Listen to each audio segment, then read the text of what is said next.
Hi! In front of me is POCO M4 and today I would like to show you how you can rename it.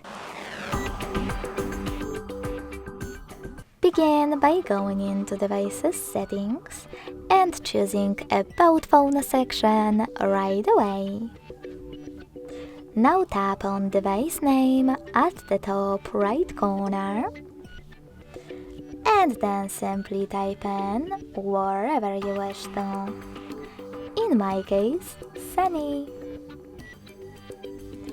Now to discard your new name, click on this X at the top left corner and to save it, on the check mark at the top right one.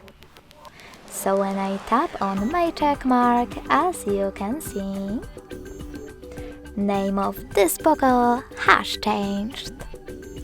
Thanks so much for watching. If you enjoyed this video, don't forget to leave a like, comment and subscribe.